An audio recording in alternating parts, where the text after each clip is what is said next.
حاجی صاحب نے کہا اچھا آپ کائے کی فیکٹری چلاتے آپ؟ تو حضرت نے فرمایا ہم انسانوں کی فیکٹری چلاتے ہیں،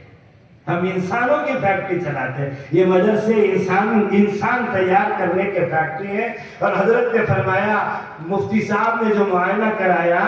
بہت آسان کام ہے، 500 چمڑے ایک وقت میں گھوم کر رنگ کر باہر گر جاتے ہیں، اور ہمارے مدرسے میں ایک درسگاہ میں 15 طالب علم 15 طرح کے فارمولے، 15 طرح کا پروسیس اور 15 طرح کے اس کو طریقہ کار، کوئی شریف ہوتا ہے، کوئی شریر ہوتا ہے، اور کوئی ذہین ہوتا ہے، کوئی غبی ہوتا ہے، کوئی موڑی ہوتا ہے، کوئی گرم مزاج کا ہوتا ہے، کوئی ٹھنڈے مزاج کا ہوتا ہے، اور کوئی لاڈلا ہوتا ہے، کوئی آوارہ ہوتا ہے، طرح طرح کے طلب آتے ہیں۔ اور استاد سب کو 3 سال تک جوہر مسلسل کے بعد مدرسے کا محتمم ہر طرح سے جد و جہد کے بعد یہ بچے فارغ ہو کر آتے ہیں۔ یہ انسان تیار کیے جانے کے فیکٹری ہیں۔ مولانا علی میاں کہتے ہیں یہ مدرسے بجلی کے پاور ہاؤس کی طرح سے ہیں کہ ہر شخص جس طرح تار کے ذریعے سے مدرسوں سے جڑ کر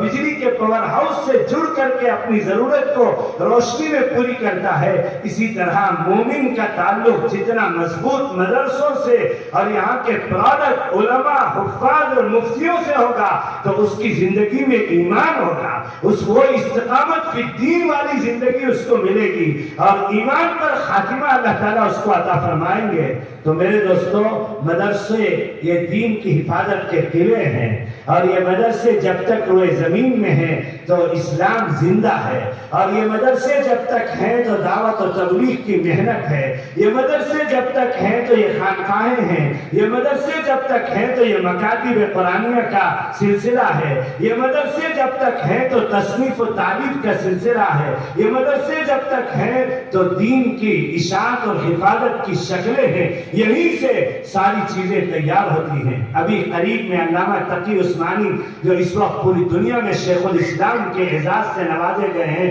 قطر میں ایک اہم عرب و عجم کے خواص کے نشست میں شریک تھے، تو وہاں برملا اعتراف کیا کہ اللہ نے مجھے دنیا کے 7 بر اعظم میں پہنچایا، اور کوئی سیر و تفریح تماشا کا سفر نہیں تھا، ہر سفر انتہائی اہم سفر تھا،